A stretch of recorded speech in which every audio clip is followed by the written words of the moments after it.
እዚ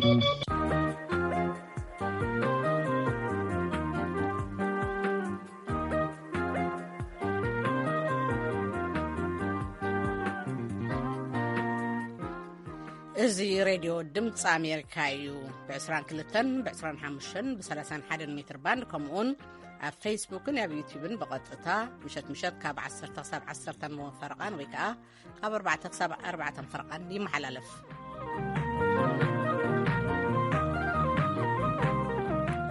دحن دمسلم كورا سمعتنا لومي عربي شدشتنا هاسة 2021 ويكا 30 حملة 2013 عام تمرتي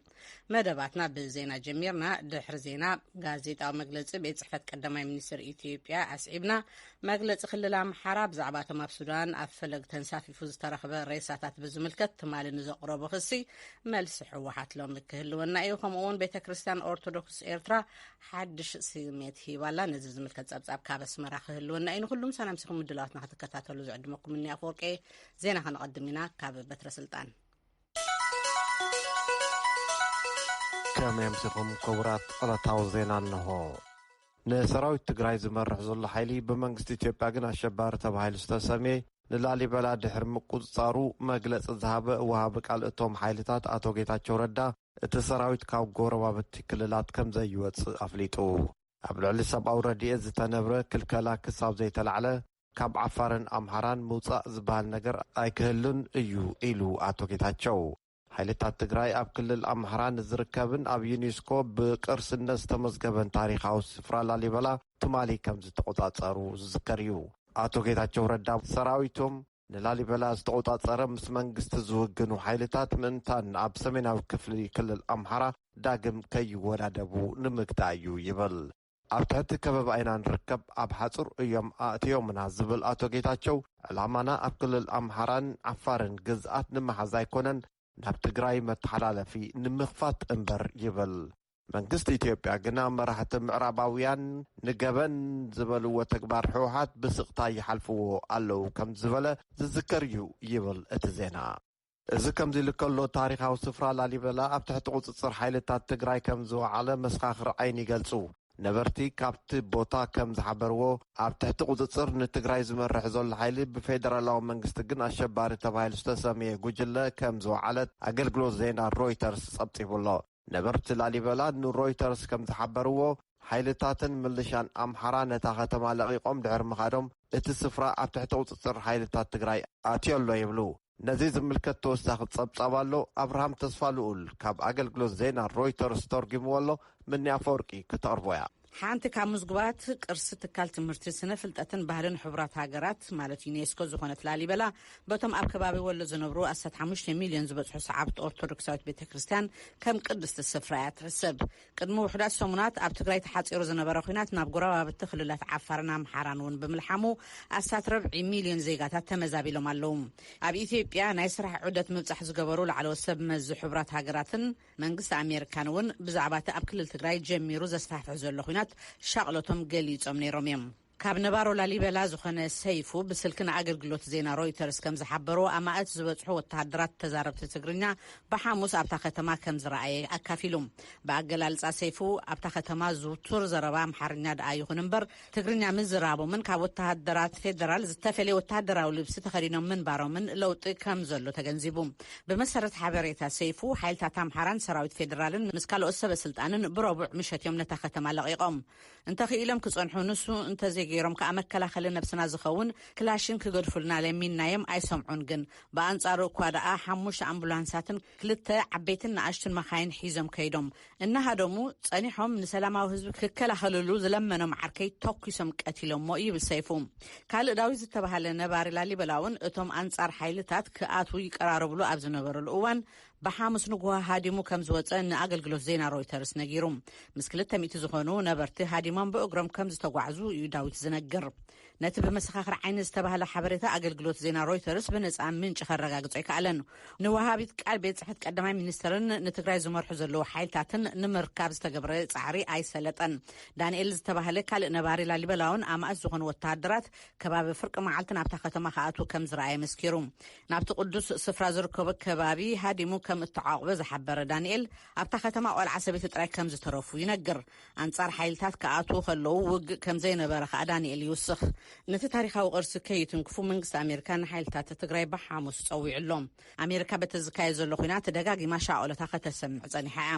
ወሃብ ቃል ወፃኢ ጉዳያት ኣሜሪካ ኔድ ፕራይዝ ላሊበላ ኣብ ትሕቲ ቁፅጥር ሓይልታት ትግራይ ከም ዘላ ፀብፃባት ኣንቢብና ኣለና ንሕወሓት ነቲ ታሪኻዊ ቅርሲ ከይትንክፉን ክከላኸሉሉን ከዓ ንፅውዕ ኢሉሎም ላሊበላ ሓንቲ ካብተን ቀንዲ መስሕብ በጻሕቲ ኢትዮጵያ እያ ኣብ ትግራይ ኩናት ድሕሪ ምጅማር ግን ቁፅሪ በጻሕቲ ኣመና ከንቆልቁል ይጸኒሑ ምክትል ፕሬዚደንት ክልል ኣምሓራ ፋንታ ማንደፍሮ ንኹነታት ላሊበላ ኣመልኪቱ ሓበሬታ ከም ዘይብሉ ብሓሙስ ንኣገልግሎት ዜና ሮይተርስ ሓቢሩ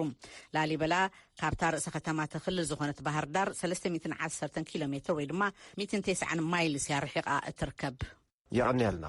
መንግስቲ ኢትዮጵያ ኣብ ዝዘርግሖ መግለጺ ተግባር ህወሓት ንትዕግስቲ ፌደራል መንግስቲ ከም ዝፈተኖን ካብ ምክልኻል ናብ ምጥቃዕ ንክስተጋገር ይደፍኦ ከም ዘሎን ኣጠንቂቑ ሚኒስትር ወጻኢ ሎሚ ብመሰረት ዝዘርግሖ መግለጺ ህወሓት ንሞት እቶም ጋሻ ክኾኑ ዝተጠቕመሎም ዝተባሉ ኣሽሓት ቆልዑ ተሓታቲ ክኾን ኣለዎ ይብል መንግስቲ ኢትዮጵያ ኣብ ትግራይ ንዘሎ ኩነታት ነባራይ ፍታሕ ንምምጻእ ዘይፈንቀሎ እምኒ የለን ነገር ግን ህወሓት ንዝቐጸሎ ውግእ ናብ ጎረባብቲ ክልላት ንምስፋሕን ነቲ ሃገር ናይ ምትርማስ ምንቅስቓስ ግብረ መልሲ ንምሃብ ይግደድ ኣለዎ ይብል መግለጺ ሚኒስትር ወጻኢ ኢትዮጵያ ትካል ዜና ፈረንሳ ዝጠቐሶም ኣቶ ጌታቸው ረዳ ክሳብ ኣብ ልዕሊ ሰብኣዊ ረድኤት ተነቢሩ ዘሎ እገዳን ከበባን ዝበልዎ ክሳብ ዝለዓል ተዋጋእቶም ካብ ጎረባብቲ ክልላት ከም ዘይወፁ ምግላጾም ተፈሊጠሎ ይብል እስክንድር ፍሬው ዝለኣኾ ዜና 175 መግቢ ዘይመግባዊ ቀረባትን ነዳድን ዝፀዓና ማካይን ትማል ሓሙስ ኣብ መቐለ ከም ዝኣተዋ ኦቻ ወይ ከዓ ተሓባባሪ ህፁፅ ጉዳያት ሕቡራት ሃገራት ገሊጹ ዝሓለፈ ቀነ 50 ናይ ጽዕነት ማካይን ናብ ክልል ትግራይ ከም ዝበጽሓ ዝዝከር እዩ እዘን ዳሕረወት ናይ ጽዕነት ማካይን ገለ ካብተን ካብ ሰመራ ዓፋር ናብ መቐለ ዝብገሳ 223 ማካይን እየን ካልኦት ማካይን ናብ ትግራይ ንምእታው ናይ መወዳእታ ነቑጣ ፍተሻ ኣብ ዝኾነ ኣባላ ከም ዝርከባ ክልተ ማካይን ቅድሚ ሰሙን ካብ ሰመራ ኣብ ርሕቐት 97 ኪሎ ሜትር ብሰላማውያን ሰባት ተዓጊተን ከም ዝተሰረቓ እቲ ዜና ሓቢሩ ኦቻ ኣብ መግለጺኡ ናይዘን ማካይን ናብ መቐለ ምብጻሕ ኣወንታዊ እዩ እንተኾነ ኣኻል ኣይኮነን 5.2 ሚልዮን ህዝቢ ንምቕላብ መዓልታዊ 100 ናይ ጽዕነት ማካይን ኣብ መቐለ ከኣትዋ ግድን እዩ ይብል ኣብ ሕቡራት ሃገራት ሓላፊ ምውሃድ ህፁፅ ሓገዛት ማርቲን ግሪፍ ኣብ ትግራይ ንዘንጸላሉ ዘሎ ከቢድ ጥሜት ንምውጋድ ተጻብኦታት ደው ከብልን መዓልታዊ 100 ናይ ረድኤት ጽዕነት ዝሓዛ ዓበይቲ መኻይን ንክልኣኻን ጸዊዖም ወኪልና ሊዛ ሽላይን ካብ ጀኔቫ ንዝለኣኸቶ ሪፖርት ኣብርሃም ተስፋሉል ተርጊምዎሎ ምንያ ክተቕርቦ እያ ኣብ ትሕቲ ክፍሊ ሰብኣዊ ጉዳያት ሕቡራት ሃገራት ዝጥርነፍ ክፍሊ ምውሃድ ህፁፅ ሓገዛት ሓላፊ ዝኾኑ ማርቲን ግሪፍስ ነቲ 6 መዓልታት ዝወሰደ ናይ ኢትዮጵያ ዑደቶም ዛዚሞም ኣለዉ ግሪፍስ ከም ዝሓበርዎ ኣብ ክልል ዓፋር ተኸልኪለን ዝጸንሓ ረድኤት ዝፀዓና 178 መኻይን መንገደን ንትግራይ ክቕጽላ ፍቓድ ረኺበን ኣለዋ ነቲ ኣብ ትግራይ ዘሎ ቅልውላው ንምምላስ ግን መዓልታዊ ኣስታት 100 ዝኾና ናይ ጽዕነት መኻይን የድልያ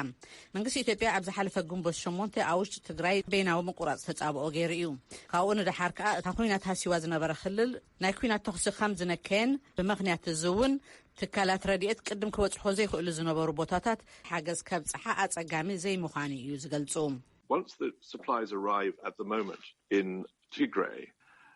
the access for the agencies in Tigray is relatively good. እቲ ቀረባት ኣብ ትግራይ ምስ ኣተው ኣብ ውሽጢ ትግራይ ብምብጽሑ ኣይክጽግመናን እዩ ኣብ ትግራይ መስመራት ኣሎ ክሳብ ሕጂ እቲ ኣጸጋሚ ኮይኑ ዝጸንሐ ግን ስእነት ቀረብ እዩ ስለዚ ድማ ኣዝዩ ብዙሕ ስራሕ እዩ ዘሎ ኣብ ኢትዮጵያ ዘሎ ኩነታት ከዓ ኣዝዩ ተኣፋፊኡ ይብሉ ግሪፍስ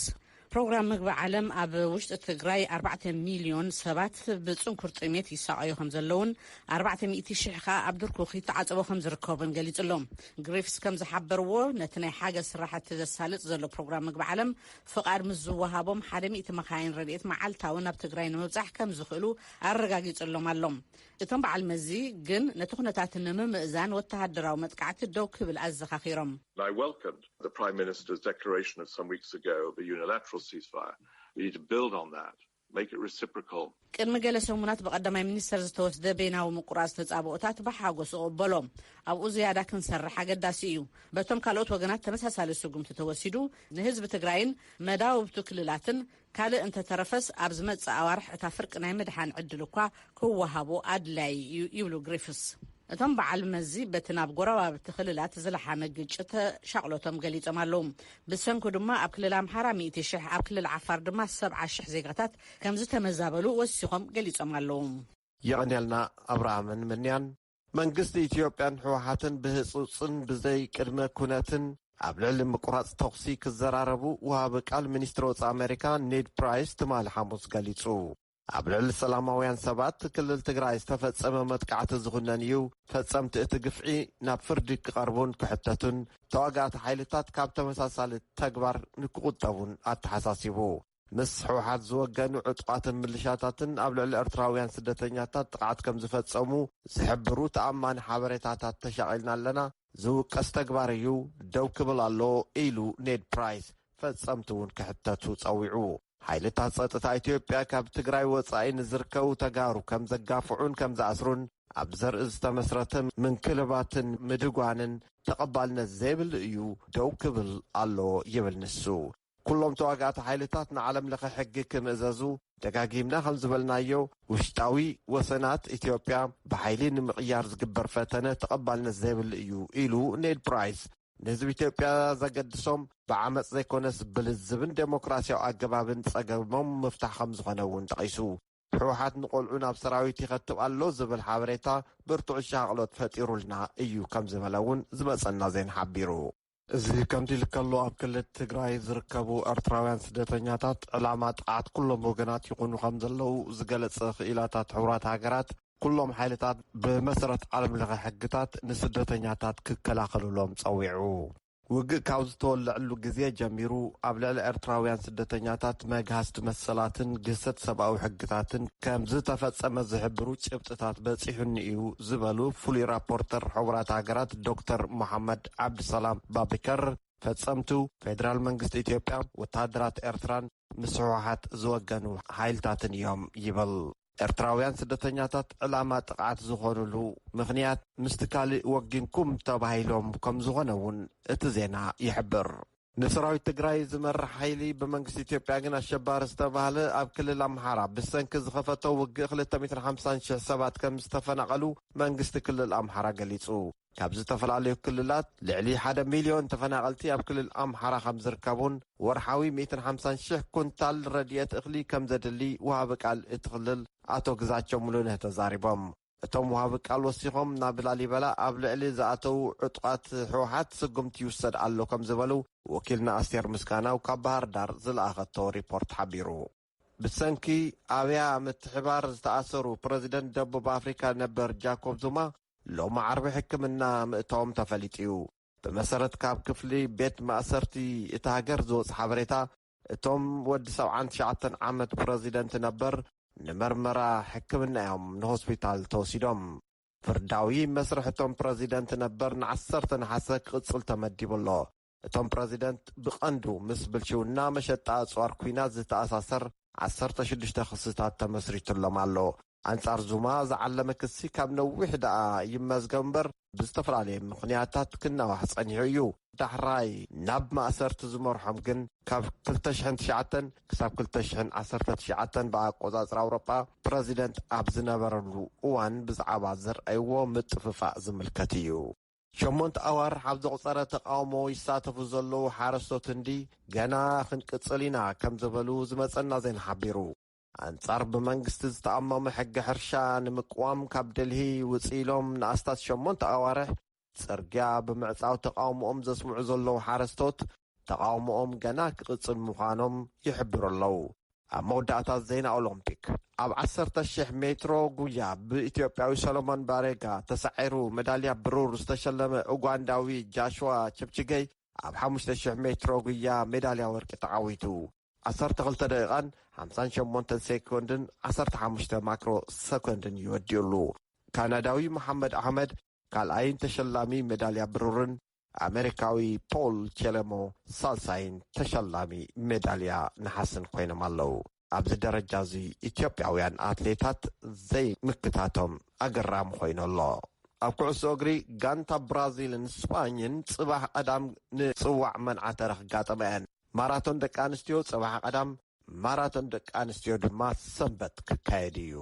ግጥም ኩዕሶ እግሪ ደቂ ኣንስትዮ ንጽዋዕ መንዓተረ ኣብ ቦንጎ ካናዳን ስዊድን ሎሚ ዓርቢ ኣብ ስቴድየም ቶኪዮ ክሳለጥ ነይርዎ ግን ብሰንኪ ብርቱዕ ዋዒ ኣብ ቶኪዮ ብሰዓታት ተናዊሑ ኣብ ቶኪዮ ዘይኮነስ ኣብ ከተማ ዮኮሃማ ንክካየድ ተወሲኑ ኣሎ።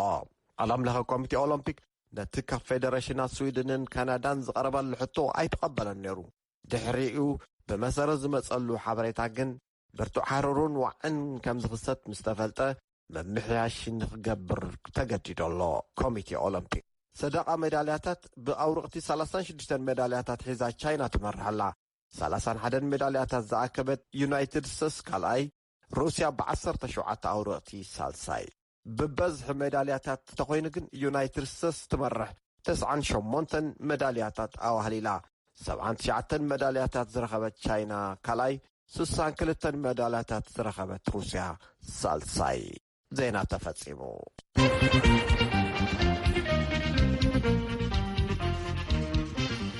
ነመስግነካ በትረን ዜና እዚ ሬድዮ ድምፂ ኣሜሪካ እዩ። ድሕሪ ዜና ናብ ዘለዎ ምድላዋትና ክንሓልፍ ፈለማ ንሪኦም። ሓደ ኣሸባሪ ጉጅለ ንሕጋዊ መንግስቲ ተኽሲ ጠጠው ናይ ምባል ቅድመ ኩነት ከቕርብ ኣይኽእልን እዩ ኢለን ሓላፊት ክፍሊ ፕረስ ቤት ጽሕፈት ቀዳማይ ሚኒስትር ኢትዮጵያ ብለኔ ስዩም ብመንግስቲ ኢትዮጵያ ንዝቐረበ በይናዊ ተኽሲ ጠጠው ናይ ምባል ውሳኔ ዘይተቐበሉ መራሕቲ ሕወሓት ዝተፈላለዩ ቅድመ ኩነታት ምቕማጦም ይፍለጥ ይብል ንጋዜጣዊ መግለጺ ብለኔ ስዩም ዝተኸታተለ እስክንድር ፍሬው ገብረ መድህን ተርጉሙ ከቕርቦ እዩ። መንግስቲ ኢትዮጵያ ኣብ ሰብኣውነት ዝተመስረተ በይናዊ ተኽሲ ጠጠው ኣቢለ ንዝበሎ ከም ዘይቕበልዎ ብወግዒ ዝገለጹ መራሕቲ ሕወሓት ናይ በጀት ምስዳድ፣ ናይ ስልክን ባንክን ካልኦት ኣገልግሎታትን ምጅማርን ናይ ኣምሓራ ፍሉይ ሓይሊ ካብ ምዕራብ ትግራይ ምውፃእን ዝኣመሰሉ ቅድመ ኩነታት ኣቐሚጦም እዮም። ብዛዕባ ዝተቐመጡ ቅድመ ኩነታት ቅዋም መንግስቲ ዝተሓተተ ሓላፊት ክፍሊ ፕረስ ቤት ጽሕፈት ቀዳማይ ሚኒስትር ብለኔ ስዩም ከምዚ ኢለን። I mentioned earlier in my opening statement as well, this is not an engagement of equals. So the 7 preconditions cannot be... እዚ ኣብ መንጎ መዘናታት ዘሎ ጉዳይ ኣይኮነን። ስለዚ ኣብቲ ክልል ሰላምን ጸጥታን ንምስፋን ከም መሰረት ዝኾኑ 7 ቅድመ ኩነታት ሓደ ኣሸባሪ ጉጅለ ንሕጋዊ መንግስቲ ከቕርብ ኣይክእልን እዩ። መንግስቲ በይናዊ ተኽሲ ጠጠው ናይ ምባል ፈላማይ ስጉምቲ ወሲዱ ኣሎ። ነገር ግን እዚ በይናዊ ተኽሲ ጠጠው ምባል በቲ ካልእ ወገን ተቐባልነት ኣይረኸበን። ስለዚ ፈላማይ ስጉምቲ ክኸውን ዘለዎ ኣብ ሰብኣውነት ዝተመስረተ ተኽሲ ጠጠው ምባል ምቕባል ሰብኣዊ ረድኤት ናብቲ ክልል ከኣቲ ምምችቻይን ሓረስቶት ናይ ሕርሻ ስርሖም ምቕጻልን እዩ እየን ኢለን። ካብ ደቡብ ሱዳን ብወገን ሑማራ ናብ ትግራይ ዝኸይድ መስመር ሰብኣዊ ረድኤት ንክኽፈት ድፍኢት ከም ዘሎ ዝገለጹ ሰበስልጣን መንግስቲ ኢትዮጵያ ኣብ ትዊተርን ኣብ ቃለ መጠይቕን ነቲ ሓሳብ ክቃወምዎ ጸኒሖም ኣለዉ። ብዛዕባ እዚ ዝተሓተተ ብለኔ ስዩም ናብ ክልል ትግራይ ረድኤት ዝበፅሓሉ መማረፂ መስመር ክኽፈት ካብ ዓለም ለኸ መሻርክቲ ዝቐረበ ዕላዊ ሕቶ የለን ኢለን። ንረድኤት ዝሓሸ መስመር ናይ ምውሳን ስልጣን ግን ናይ መንግስቲ ኢትዮጵያ እዩ ኢለን። There is a building up of narrative and rhetoric and propaganda by the TPLF to indicate that the Afar route is not a safe route. ብሕወሓት ዝካየድን ንዓበየ ይኸይድ ዘሎን ተረኽ ዘረባን ፕሮፓጋንዳን ናይ ዓፋር መስመር ቢሮክራሲያዊ ዕንቅፋት ስለ ዘለዎን ንምዕፃው ዝተቃልዐ ስለ ዝኾነን ዘዋፅእ ሰላማዊ መስመር ኣይኮነን ብዝብል ዝካየዱ ካልኦት መሕለፊ መስመር ንክኽፈቱ ሕቶ ንክቐርብ ሓይሊ ንምሃብ ዝግበር እዩ እየን ኢለን። ከም ልኡላዊ መንግስቲ ሰብኣዊ ሓገዝ ንምቕራብን ኣየናይ መስመር እዩ ቀሊል ውፅኢታውን ስሉጥን ዝብሉ ንምምራፅ ሓላፍነት ኣለዎ። ስለ ዝኾነ ድማ ክልል ዓፋር ንወደብ ጅቡቲ ብዘለዎ ቅርበት ንመሕለፊ ሰብኣዊ ረድኤት መንግስቲ መሪፅዎ ኣሎ ኢለን ብምውሳኽ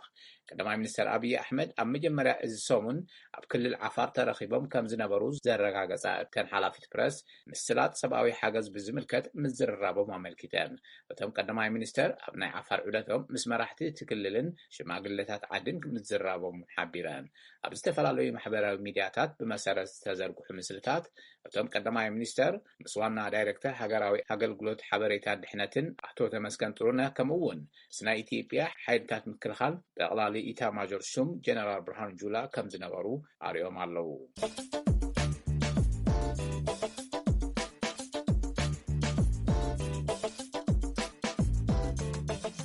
መስግነካ ገብረ እዚ ሬድዮ ድምፂ ኣሜሪካ እዩ ዝቕፅል ምድላውና ከዓ ሕወሓት ኩናት ኣብ ዝኸፈተሎም ከባቢታት ሬሳ ጽዒኑ ይወስድ ዝነበረ ጅምላዊ ጭፍጨፋት ተፈጺሙ ኢሉ ንማሕበረሰብ ዓለም ንምድንጋር ምዃኑ ኣቐዲምና ንፈልጥ ነርና ኢና ዝብልን ካልኦት ነጥብታትን መንግስቲ ክልል ኣምሓራ ምግላጹ ትማል ቀሪብና ነርና ብሰንኪ ግዜ ዘይቀረበ ምላሽ ሕወሓት ከዓ ሎሚ ቀጺሉ ክቐርብ እዩ በትረ ስልጣን እዩ ንኣምባሳደር ፍስሓ ስገዶም ሓቲትዎም ናብኡ ከስግረኩም ራይምበር ኣምባሳደር ፍስሓ ክብረቲ ሃበለይ ፈቃደኛ ስለ ዝኾኑ ኣብ ሕሞራን ካብ ሕሞራ ድዩ ካብ ካሊእ ከባቢ ተንሳፊፎም ኣብ ግዛኣት ሱዳን ብዛዕባ ዝኣተው ኣስከሬናት ዘለኩም ገምጋም እንታይ እዩ? የቕኒየለይ በትረ ንዝሃብኩም ንዕድል እቲ ኣብ ምዕራብ ትግራይ ኣብ ተጋሩ በፂሒ ዘሎ ገበን ተጋሩ ቀቲሎም ጨፍጭፎም ብህይወቶም እናሃለው ብገመድ ኣሲሮም ናብ ባሕሪ ተከዘእትዮም ካሊእ ሓሊፉስ መንግስቲ ትግራይ ዘየመሓድሮ ንሸሞንተ ወርሒ ሙሉእ ዝሓዝዎ ቦታ ዘመሓድርዎ ከባቢ ካብ ካሊእ ክፍልታት ትግራይ ፅዒኖም ፅዩ ናብኡ ገይርዎም ምእንታን ንዓና ካሕሚ ይብሉ ዝፅሕዎ ገበን ንክሽፍኑ ዘይበልዎ ነገር የለን። ኣምባሳደር ፍስሓ ነዚ ጉዳይ እዚ ኣመልኪቱ ካብ ክልላዊ መንግስቲ ኣምሓራን ካብ ፌደራል መንግስትን እውን ርእቶታት ተዋሂቦም ኣለዎ ሓደ ብሓደ ከቕርቦም ቅድም መንግስቲ ኢትዮጵያ ሕወሓት ንፕሮፓጋንዳ ሓሶት ይዳሉ ኣሎ ክብል ቅድሚ 2 ሰሙን ከም ዘጠንቀቐ ይገልጽ እቲ ዝረኸብናዮ ነጥቢ ምክንያቱ ዝጉዱ እዚ ከም ዝወፅእ ይፈልጡ እዮም ክረምቲ ስለ ዝኾነ ተከዘን ሱዳን ክወፅእ እናወሓደ እናተዘርግሐ ከም ዝኸድ እሞ ናይ ሬሳታት ምውፃእ ብፍላይ እውን ሓይልታት ትግራይ ናብቲ ከባቢ እንተኣትዮም ትጉድ ከም ዝወፅእ ይፈልጡ እዮም። ስለዚ ሽዑት ሒዝና እንታይ ኢና ኢልና ነቲ ጉዶም ይዳለዉ ኣለዉ ሓደ ሰብ ክግምቶ ዘይኽእል ወንጀል ፈጺሞም እዮም ፕሮጀክት ንሱ ኣብ ከባቢ ሕመራ ዝነበሩ ተጋሩ ብዝኾነን ዘይኮነን እናቐተልካ ናብ ባሕሪ ምድብራ እዩ ብድሕሪኡ ናብ መንግስቲ በፂሑ ኣብቲ ከባቢ ዝነበሩ ኮማንደርስ ዝገበርዎ እዚ ገበን እዚ ፈጺምና ኢና ጽባሕ ድሕሪ ጽባሕ ከጋለጽ እዩ ምስ በሉ ናይ ኣብይ ኣሕመድ መንግስቲ በቃ ኣብ ቀረባ መዓልቲ ዝተፈጸመ ገበን ክትሪኢኹም ፕሮፓጋንዳ ከካይድ እዩ መንግስቲ ትግራይ ምክልኻል ሓይልታት ትግራይ ብዝብል ንኸዳልው እዮም ሕዝሪኻዮ እንትኾንካ ናይ ሕመራ ማሳከር ዓለም ብምሉእ መስኪሩሉ እዩ ናይ ትግራይ ሓይልታት ናብ ሕመራ ኣብ ዘይነበሩሉ ግዜ እሞ ከዓ ንተጋሩ 100% ተጋሩ እዮም ተምሬሶም ዝቕበል ዘሎ ሰባት ናይ ትግራይ ሓይልታት እኮ ኣብ ብዙሕ ክፍሊ ኢትዮጵያ ሕዝኒው ዓፋርኒው ዓደምሓራ ብላዕልን ብታሕትን ኣትዮም ኣለው ሓንቲ ወንጀል ፈጺሞም ኢልካ ንሓሰት እኳ ፕሮፓጋንዳ ከጥዕመሉ ይከኣለን ናይ ኣብይ መንግስቲ ስለዚ ኣብ ሕመራ ዘለው ተጋሩ ናይ ትግራይ ሓይልታት እውን ተዝነብሩ እውን እንታይ ኢሎም እዮም ቀቲሎም ናብ ባሕሪ ዝደብርዎም ንክትኩስሎም ክቀትልዎም ዝጸንሑ ብ10,000 ዝቁጸሩ ምርኮኛታት ብሕግን ብስርዓትን ብሰብኣዊነትን ዝሕዝ ናይ ትግራይ ሓይልን መንግስትን ሱዘይጋታት ናቀተለ ናብ ተከዘእትዎም እዩ እሞ ሓደ መዓልቲ ክጋለጹ ኢሎም ብምንታይ ተኣምር እዩ ተገሊጹሎም ሞባኣያ እንዳባ ገሪማ ዝበልዕስ ባዕሊ ላኻለፍ ይበሃል ትግራይ ዝተፈጸመት ነንሕድሕዳ ገበን ዘም ሰባት እዚኣቶም ተሓተት እዮም ክንፋረዶም ኢና ፎረንሲክ ኤቪደንስ ኣብ ሱዳን ይዳለሎ ብኸመይ ከም ተቐትሉ ብዓልመን ከም ዝኾኑ ውዒሉ ሓዲሩ ናይ ኣብይ መንግስቲ ተሓታታ እዩ ምስ ነጥቢ እዚ ብዝተኣሳሰር ኣቶ ግዛቸው ሙሉነት ዝበሃሉ ወሃቢ ቃል እትክልል እዮም ቪኦኤ ኣብ ዝነበሮም ቃለ መልልስ መንግስቲ ኢትዮጵያ በይናዊ ምቁራጽ ተጻብኦ ድሕሪ ምእዋጁን ካብ ክልል ትግራይ ድሕሪ ምውፅኡን ሕወሓት ኣብ ክልል ዓፋርን ኣምሓራን መዋስንቲ ከባቢታት ውግእ ከም ዘካየደ ጠቂሶም ሕወሓት ክዳን ሲቪል ብዝተኸደኑ ሰባት ከም ዝዋጋእ ኣብቲ ውግእ ናይ ዝሞቱ ሰባት ኣስከሬን ናብ ዓበይቲ መኻይን ብምጽዓን ናብ መቐለ ይመላለሶም ነይሩ እዩ ሕወሓት ብግንባር ዓፋር ዘሰለፎም ሬሳታት ኣስከሬን ህፃናትን ደቂ ኣንስትዮን ልዕሊ 300 ሬሳታት ብሲኖ ትራክ ጽዒኑ ናብ መቐለ ወሲዱ እዩ ይብሉ ርእቶም ብጣዕሚ ይቅርታ ግበረለይ እምበር እዚስ ክትሓስቦ እኳ ኣይትኽእልን እስኪ ሕሰቦ ሰብ እዚ እንታይ ይብል ከም ዘሎ ኣብ ዓፋር ሬሳታት ጽዒንካ ንመቐለ እንደገና ካብ መቐለ ንተከዘ ካብኡ ተከዘ እቲኻ ብሱዳን ሬሶም ንክወፅእ እሞ ከዓ እዚ ኩሉ ምእንታን ናይ ኣምሓራ ሚሊሻን ኣብይ ኣሕመድ ሰራዊትን ናይ ኤርትራ ሰራዊትን ተሓታታይ ንምግባር ኣሲፍ ካሊእ ገበና ሰብ ትግራይ ከም ዘይፈጸሙ እሞ እኹል ከም ዘይብልና ብጣዕሚ ዝገርመኒ ብጣዕሚ ሕዝነኒ ኣምባሳደር ኣብ መወዳእትኡ ሳማንታ ፓወር ሓይልታት ትግራይ ካብ ዓፋርን ኣምሓራን ክወፁ ክልል ኣምሓራ እውን ሰራዊቱ ካብ ምዕራብ ትግራይ ንኽወፅእ ሓቲተን ንዕኡ መልሲ ዝሃቡ እቶም ወሃቢ ቃል ክልል ኣምሓራ ኣቶ ግዛቸው ዘይሕሰብ እዩ ኢሎም ምዕራብ ትግራይ ሕወሓት ኣብ ዘበነ ስልጣኑ ካብ ክልል ኣምሓራ ዝወሰዶ እዩ ሕወሓት ኣብ እዋን ስልጣኑ ልዕሊ 500,000 ህዝቢ ቀቲሉን ኣመዛቢሉን እዩ ስለዚ ንሬሳና ሰጊሩ ጥራሕ እዩ ምዕራብ ትግራይ ኣብ ትሕቲ ቁፅፅር ካልኦት ክኸውን ዝኽእል ይብሉ ኣለዉ መልሶም ኣፍታ መጨረሻ ዝበልዎ የሰማምዕና እዩ መሬት ትግራይ ቅድሚ እቲ ጦርነት ምጅማሩ ናብ ዝነበረ ኩነታት ክምለስ ኣሜሪካ ሓዊሱ ዓለም ብምሉኡ ብሕጊ መሰረት ጌርኩም ደኣይኹም ናይ ቦታ ምልዋጥ ትገብሩ እምበር ቅልጽም ዘለዎ ሰብ ናተ እዩ ከምዚ ልተወሲዱ እዩ ከምዚ ተወሲዱ እዩ እንተይሉ መወዳእታ ይብሉን ሕዚ እውን ካብ ምዕራብ ትግራይ ብሰላም ክንወፂና እንተዘይሎም ከምታ ዝበላ ብረይሶም ተሻጊርና መሬትና ክንረጋገጽ ኢና እዚ ብጣዕሚ ይሕዝነና ምክንያቱ ሓቂ እኒሄና እታ ብሓይሊ ብጉልበት ዝወሰድዎን መሬት ይመለሳ ይግበአና እዩ ዝብልዎ እንተልዮም ናይ ኢትዮጵያ ሕገ መንግስቲ መሰረት ገይሮም ይሕተቱ ክብረት ይሃበለይ ኣምባሳደር ፍስሓ ይቀኒል በትረ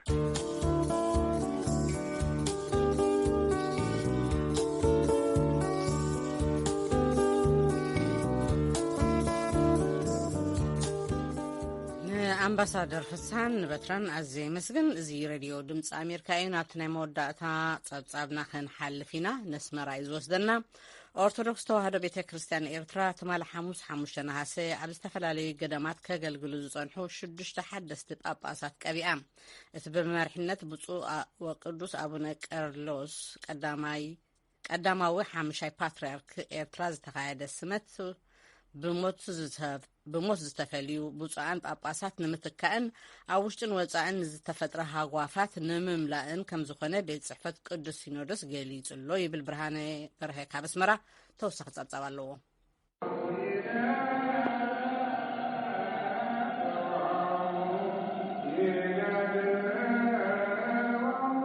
ኣብቲ ብመሪሕነት ብፁዕ ቅዱስ አቡነ ቄርሎስ ቀዳማዊ ሓሙሻይ ፓትርያርክ ኤርትራ ብፁዓን ኣባላት ቅዱስ ሲኖዶስ ሊቃነ ጳጳሳትን ኣብ ቤተ ክርስቲያን ርእሰ ኣድባራት ደብረጽዮን ቅድስተ ማርያም ኣስመራ ዝተካየደ ስርዓተ ሲመተ ወጸሎት ኣበምኔታትን ተወከልቲ ገዳማትን ኤርትራ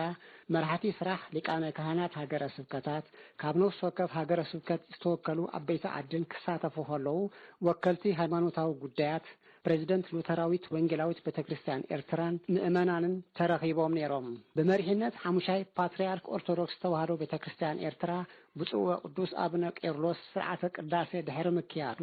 ስነ ስርዓት ሲመተ ወተቀብኦ ተካይዱ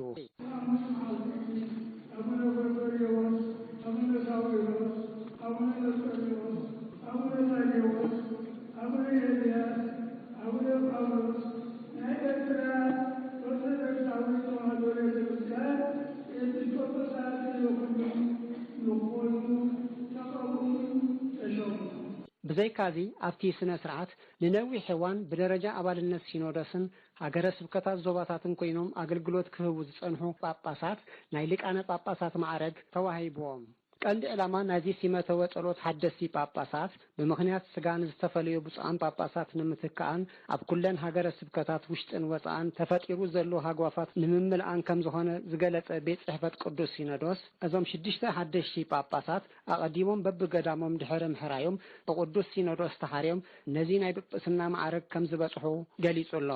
በመሰረት ሲመተ ወቅብአ አበምኔት ገዳም ብፁዕ አምላክ ጎደይቲ ዝነበሩ መምህር ወልደ ገብርኤል ኃይለ አቡነ ጎርጎሪዮስ አበምኔት ገዳም አቡነ የናስ ዝነበሩ መምህር መልከጻድቅ አብርሃ አቡነ ሰዊሮስ አበምኔት ገዳም አቡነ መንቆሪዮስ ዝነበሩ መምህር ዘሚካኤል ሰረቀ ብርሃን አቡነ መርቆሪዮስ አባል ገዳም አቡነ ሊባኖስ ሃም ዝነበሩ አባ ዑባ ሚካኤል ገብረ ሕይወት አቡነ ታዲዮስ አባል ገዳም አቡነ ሊባኖስ ዝነበሩ አባ ተስፋጤን ኃይለ ሚካኤል አቡነ ኤልያስ ከምኡውን ወኪል ቅዱስ ሲኖዶስ ኣብ ሃገረ ስብከት ኤውሮጳ ኮይኖም ከገልግሉ ዝጸንሑ ኣባ ሃብተወልድ ሃብተ ማርያም አቡነ ጳውሎስ ኮይኖም ተሰይሞም ኣለዎ ብርሃነ በርሀ ንድምፂ ኣሜሪካ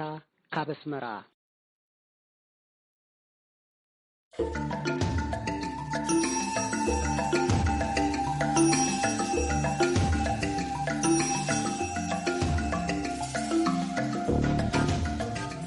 نمسجنك برهانة زي راديو الدمت أمريكا يوم صباح قدامي دحريون سنبت لازم قدام سنبتن مدبنا ሕቶን መልስም ወይ ከዓ ኮሊን ሾው ክህልወና እዩ ንዘራረበሉ ርእስቲ ሕርሻ ትግራይ ካብ ባህላውን ጥንታውን ኣተሓራርሳ ናብ ዘበናዊ ኣገባብ ንክተሰጋገር ክሕግዝ እዩ ዝተባህለ ዘበናዊ ቴክኖሎጂ ንምትእትታው ዝነጥፉ 3 ሰባት እዮም ናይ ቀዳመ ሰንበት ኣጋይሽና ክኾኑ ነበርቲ ሽወደን ኣቶ ወርቅ ነህግርማ ኣቶ ኣሎኒያስ ስብሃቱን ኣቶ ጀማል ነጋሽንም ኣጋይሽና ክትከታተሉና ካብ ሕጂ ንዕድመኩም ከምኡውን ምድልዋትና ኣብ ዓንዲ ኢንተርኔት ንኣትኩም ክትከታተሉ እንተደሊኹም ኣድራሻና tigrinya.voanews.com ኣትኹም ዕለታዊ መደባትና ይኹን ናይ ጽሑፍን ቪድዮን ሓበሬታትና ክትረኽቡ ትኽእሉ ኢኹም ከምኡውን ኣብ ፌስቡክን ኣብ ዩቲዩብን ክትረኽቡናን ክትከታተሉናን ትኽእሉ ኢኹም በዚ እምበኣር ናይ ሎሚ ዓርቢ ሓፈሻዊ ምድላዋትና ፈጺምና ኣለና ጽባሕ ቀዳም ክሳብ ንረኽበኩም ምንያፍ ወርቂ ካብዚ ካብ ዋሽንግተን ዲሲ ምስ ኩሎም መሳርሕተይ ሰላም ለይቲ ደሓን ሕደሩ